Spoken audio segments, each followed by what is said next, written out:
మాట్లాడుకుందాము. మీ వివాహాన్ని ఎలా కాపాడుకోవాలి, ఎలా కుటుంబం ఆనందంగా ఉండగలదు.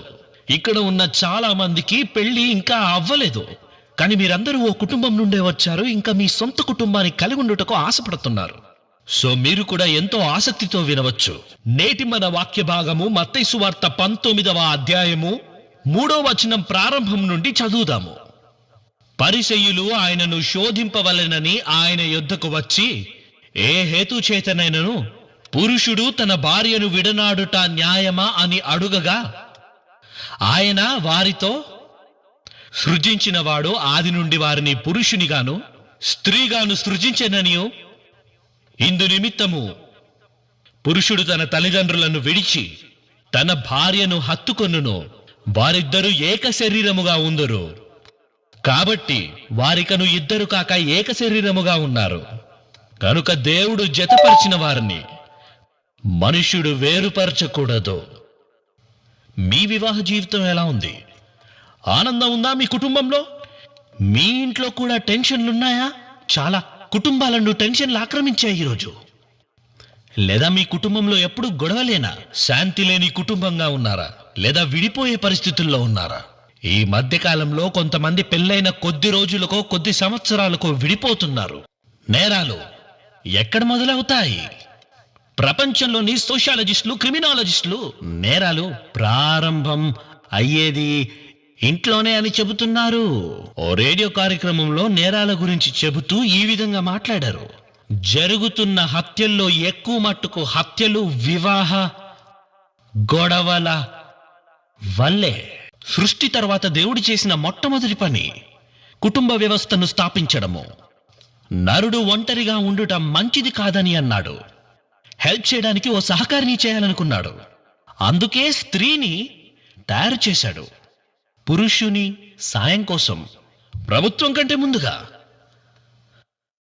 సంఘం కంటే ముందుగా, మరే వ్యవస్థను స్థాపించక ముందే కుటుంబ వ్యవస్థను స్థాపించారు. కానీ దేవుడు ఆశతో చేసిన కుటుంబ వ్యవస్థ ప్రమాదంలో ఉంది. ఇక బైబిల్ అంటుంది, ఒకవేళ పునాదులే నాశనమైతే నీతిమంతులు ఏం చేయగలరు? సమాజానికి కుటుంబము ఒక పునాది లాంటిది. మన కుటుంబంలో, మన ఇంట్లో పోరాటం ఉంది. ఒకవేళ అపవాది మన పైన ఈ పోరాటంలో విజయాన్ని పొందితే మన కుటుంబాలు ఇక మనకు మిగలవు. మన కుటుంబ పరిస్థితులను సరిచేసుకోవాలి. సమాజానికి కుటుంబమే పునాది. కాబట్టి మొదటిది దైవ చిత్తానుసారమైన వివాహము అత్యంత ప్రాముఖ్యము. అయితే మీరు అవిశ్వాసులతో జోడిగా ఉండకూడి అని బైబిల్ అంటుంది. ఇది కేవలము క్రైస్తవులకు మాత్రమే వర్తిస్తుంది. నువ్వు క్రైస్తవుడు అయితే నువ్వు క్రైస్తవురాలనే పెళ్లి చేసుకోవాలి. ఈ వచనం అదే చెప్తుంది. ఇక పాత నిబంధనలో దేవుడు తన ప్రజలతో, ఎవరైతే నాకు భయపడి నా ఆజ్ఞలను, నా విధులను ఎల్లప్పుడూ హృదయపూర్వకంగా పాటిస్తారో వారికి మరియు వారి పిల్లలకు మేలు జరుగుతుంది, సంతోషమైన కుటుంబాలను ఎల్లప్పటికీ కలిగి ఉంటారు. దేవునికి భయపడి వివాహ విషయంలో ఆయన ఆజ్ఞలకు, కట్టడలకు లోబడితే ఖచ్చితంగా వివాహం అన్యోన్యంగా ఉంటుంది. ఆ అన్యోన్యత వివాహ తొలినాళ్ళ నుండే ఉంటుంది. సరైన భాగస్వామిని ఎంచుకోవడం విషయంలో జాగ్రత్త వహించండి. బాగా ప్రార్థించండి. పెళ్లి చూపులకు వెళ్ళినప్పుడు కూడా ప్రార్థించాలా అంటే, అవును, ఖచ్చితంగా ప్రార్థించాలి. తప్పకుండా ప్రార్థించాలి. మీరు క్రైస్తవులు కదా.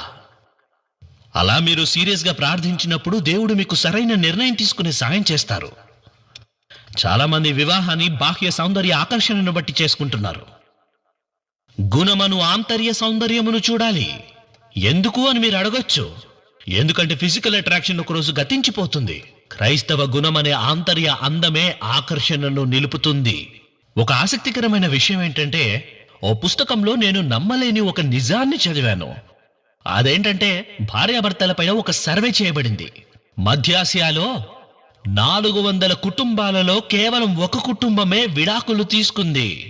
అయితే వీళ్ళందరూ ప్రతిరోజు బైబిల్ను చదవటము, ఇంట్లో ప్రార్థన చేయటము, సంఘానికి ఖచ్చితంగా వెళ్ళేవారని తెలిసింది. 400లో 1 వర్సే. ఇది మనకేం చెప్తుందంటే, చర్చ్కి రెగ్యులర్ గా వెళ్తూ ప్రతిరోజు బైబిల్ చదువుతూ యేసయ్య శిష్యునిగా ఉంటే మ్యారేజ్ సక్సెస్ గా నిలుస్తుంది. ఇది ఖచ్చితము. ఒకరోజు ఒక అమ్మాయి వివాహానికి సంబంధించిన ఒక ప్రశ్న అడిగింది. ఒక అమ్మాయి ఎవరిని పెళ్లి చేసుకోవాలనే నిర్ణయాన్ని దేని బట్టి తీసుకోవాలి అని అడిగింది. మీకు తెలుసా, అబ్రహాము సేవకుడు ఇస్సాకు కొరకు భార్యను వెతకడానికి వెళ్ళినప్పుడు ఏం అన్నాడో? నేను త్రోవలో ఉండగానే దేవుడు నన్ను నడిపించాడు అని అన్నాడు. నీ జీవితాన్ని క్రీస్తుకివ్వు. ఆయనను నీ రక్షకునిగా అంగీకరించు. నీ జీవితాన్ని ఆయన చేతులు పెట్టు. దేవుడే నిన్ను సరైన అమ్మాయి లేదా అబ్బాయి దగ్గరికి నడిపిస్తాడు. ఎందుకంటే ఆ వ్యక్తిని దేవుడు నీ కోసమే ఎంపిక చేశాడు కాబట్టి. ఆ అమ్మాయి లేదా అబ్బాయి కోసం నీ సొంత ప్రయత్నాలు చేస్తే అతిపెద్ద పొరపాటు చేస్తావు. ఆయనను సరైన వ్యక్తిని చూస్ చేయనివ్వు. రెండవది, భార్యాభర్తను దాటకూడని ఓ గీతను దేవుడు గీశాడు. నీవు దీనిని చేయకూడదని అన్నాడు. ఏంటది? నీవు వ్యభిచరించకూడదు. వివాహానికి ముందు లైంగిక పాపం చేస్తే నీ విలువలను నాశనం చేసి నీ భవిష్యత్ వివాహ జీవితాన్ని మంటిపాలు చేస్తుంది. దాన్ని విడిచిపెట్టండి. పెళ్ళైన మీ భాగస్వామితో కాకుండా ఇతరులతో లైంగిక సంబంధం కలిగి ఉంటే అది పాపము. అది పాపము. ఎందుకంటే అది మీ మానసిక స్థితిని దెబ్బతీస్తుంది, మీ వివాహ జీవితాన్ని నాశనం చేస్తుంది. ఇక చాలా మంది సోషాలజిస్టులు, సైకాట్రిస్టులు ఇది నిజమని చెప్పి ముందుకొస్తున్నారు. అపరాధ భావము మిమ్మల్ని వదలదు, ప్రాముఖ్యంగా యవ్వన స్త్రీలను. అందుకే బైబిల్ వ్యభిచరించకూడదని చెబుతుంది. అయితే ఒకవేళ పెళ్లి తర్వాత చేస్తే, ఈ పాపాన్ని చేస్తే, అయితే బైబిల్ అంటుంది ఇది ఆ 7 భయంకరమైన పాపాల్లో ఒకటని. అంతేకాదు, ఇది దేవుని దృష్టిలో అతి నీచమైన పాపమని. ఈ పాపం చేసిన వారి హృదయాలు దేవుని విషయంలో బండలా కఠినంగా మారిపోతాయి. ఒకవేళ నువ్వు ఇటువంటి జీవితాన్ని జీవిస్తున్నావంటే క్రీస్తు దగ్గరకు రావడం చాలా కష్టం. నీ హృదయాన్ని కఠినం చేసుకున్నావు కాబట్టి.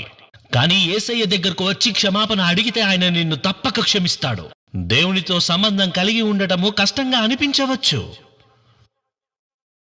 ఈ పూట ఆ పాపాన్ని విడిచిపెట్టి క్రీస్తు వైపు నీవు తిరిగితే, దేవుడు ఖండిస్తున్న ఆ రాంగ్ రిలేషన్షిప్స్ ని నీవు వదులుకుంటే, నీవు క్షమాపణను ఖచ్చితంగా పొందుకుంటావు.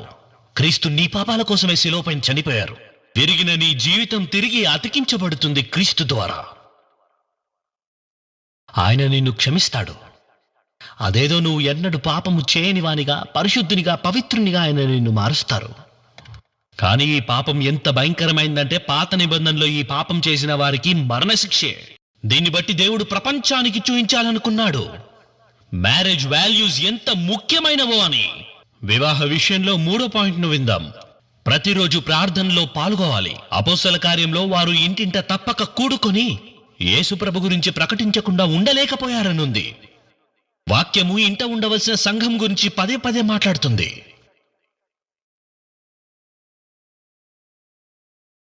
బైబిల్ రీడింగ్ మరియు ప్రేయర్స్ మీ ఇంట్లో ఖచ్చితంగా ఉండాలి. మీ ఇంట్లో జరుగుతున్నాయా? భోంచేయడానికి కూర్చున్నప్పుడు ప్రార్థిస్తారా? మీ కుటుంబం అంతా కలిసి వాక్యంలో నుండి కొన్ని వచనాలు చదువుకొని ప్రార్థించడానికి సమయాన్ని కేటాయిస్తున్నారా? బహుశా మీ కుటుంబంలో మీ అందరూ కలిసి ఎప్పుడు బైబిల్ చదివి ఉండకపోవచ్చు. దీని విషయమై మీ భార్యతోనో మీ భర్తతోనో మాట్లాడడానికి మీరు కాస్త సంకోచిస్తున్నారేమో. కుటుంబ ప్రార్థన గురించి ఎలా ప్రస్తావించాలో అర్థం కావట్లేదేమో.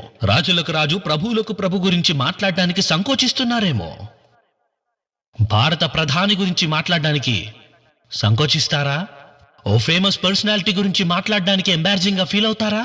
ఓ సైంటిఫిక్ డిస్కవరీ గురించి మాట్లాడడానికి అభ్యంతర పడతారా? మరెందుకు సృష్టికర్త గురించి మాట్లాడడానికి అభ్యంతర పడుతున్నారు? అంతేకాకుండా ఆయనతో మాట్లాడడానికి ఎందుకు భయపడుతున్నావు? ప్రతిరోజు ఆయన సన్నిధికి వచ్చే అదృష్టము మనకున్నది కదా. ఆయన సింహాసనం దగ్గరకు కుటుంబంగా ఆయన దగ్గరకు వస్తే నీ సమస్యలను ఎక్కువగా సాల్వ్ చేస్తాడు కదా. ఈ మంచి అవకాశాన్ని ఉపయోగించుకోవట్లేరు. ఎందుకు? సాతాను మనల్ని చెరపట్టాడు. ప్రార్థనలకు జవాబు ఉండదనుకునేలా చేశాడు. మీకు తెలుసా, చాలా మంది వారి పిల్లలు ఓ వయసుకొచ్చాక బైబిల్ వాక్యాలు నేర్పుదామలే అని వెయిట్ చేస్తూ ఉంటారు. అప్పటికే వాళ్ళు చేజారిపోతారు.